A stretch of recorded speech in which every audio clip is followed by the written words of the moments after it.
Will King Felipe VI of Spain allow electoral fraud by hosting UN tourism in Madrid? UN tourism manipulation is in full swing under the leadership of conflicted UN Secretary-General Zurab Palalikashvili, who is using all official UN tourism resources to secure a controversial third term in his mandate. This Georgian politician has not heard even a petition and open letter from two prior Secretary-Generals meant to urge Zurab to save his legacy and stop his ambition to run for an unprecedented third term. According to Dr. Walter Mzembai, the first victim of Palalikashvili's unfair procedures, the only way to guarantee that a UNWTO member country's choice emerges as the next UN Tourism Secretary-General is to ensure that the first and second runner-ups are subjected to a general ballot of all 157 member states to confirm the Executive Council recommendation. The 32-member Executive Council is too vulnerable to deal cutting, as the May 2017 and 2021 Executive Council elections attested. The last time the Executive Committee met, the following 32 members attended.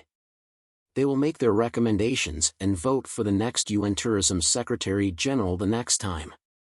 Spain, as the host country, must take responsibility for hosting an authentic member country choice at its Capitan Hea address, as part of the host country agreement. What does it do for Madrid's and King Philip's consciences to host a UN electoral fraud on their territory? The Spanish government this time around must insist on the right thing. eTurboNews.com. In his open letter, former UNWTO Secretary-General Professor Francesco Frangiali and Dr. Taleb Rifai told Zurab Palalikashvili it was time to go and not insist on a third term.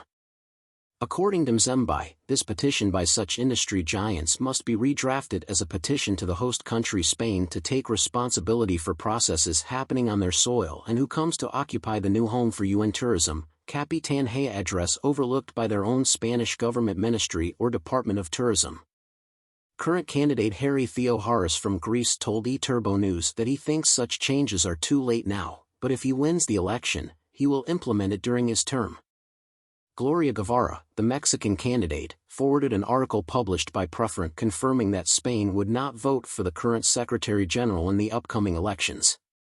España no votará al actual secretario de ONU Turismo su relación con el gobierno se deterioró cuando apareció en prensa su vínculo con Begoña Gómez y Javier Hidalgo. Zurab Palalikashvili's relationship with the Spanish government deteriorated in February of last year when his ties to Spanish President Pedro Sanchez's wife and the former CEO of Air Europa, Javier Hidalgo. The trio has been accused of being linked to a major multi-million-euro fraud during the COVID crisis. The controversy prompted Gloria Guevara, the former tourism minister of Mexico, and Theoharis, the former minister of Greece, to run in the upcoming May elections for UN Tourism Secretary-General. When Walter Mzembai was pushed by the Chinese, by Saudi Arabia, and Dr. Rifai during a very controversial General Assembly in Chengdu in 2017, Mzembai was promised a position in the Palalikashvili administration to oversee the process to change the future election process rules within UNWTO.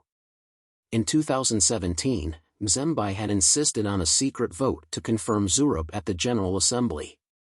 His demand was overruled in a 45-minute debate by former Secretary-General Dr. Taleb Rifai, the delegation from Saudi Arabia, and Spain.